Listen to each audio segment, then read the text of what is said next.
এক গাধা বাঘের সাথে তর্ক করছে। বাঘ বলছে ঘাসের রং সবুজ, আর গাধা বলছে না, ঘাসের রং নীল। তখন গাধা বলল, আরে ভাই, তর্ক না বাড়িয়ে চলো, আমরা দুইজনে বনের রাজা সিংহের কাছে এর সমাধান চাইবো। সে আমাদেরকে বলে দিবে তুমি সঠিক না আমি সঠিক। বাঘ বলল, চলো যাই। তারা দুইজনে বনের রাজা সিংহের সামনে এসে দাঁড়ালো। বাঘ কিছু বলার আগেই গাধা চেঁচিয়ে চেঁচিয়ে বলে উঠল, মহারাজ, আপনি একটু বলেন তো ঘাসের রং সবুজ না নীল? আমি বলছি ঘাসের রং নীল, আর বাঘ বলে ঘাসের রং সবুজ। আপনি একটু ফয়সালা করে দেন তো।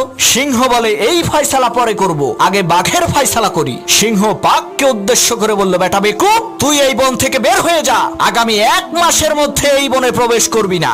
বাঘ বলল, মহারাজ, আমার কোন অপরাধের কারণে আপনি আমাকে এত বড় শাস্তি দিচ্ছেন? তখন সিংহ বলল, বেটা, তুই হইলি শক্তিশালী আর বুদ্ধিমান প্রাণী, তোর গর্জন শুনলেই তো গাধার লুস মোশন শুরু হয়ে যাবে। তুই কেন এই অশিক্ষিত মূর্খ গাধার সাথে তর্ক করে সময় নষ্ট করতে গেলি?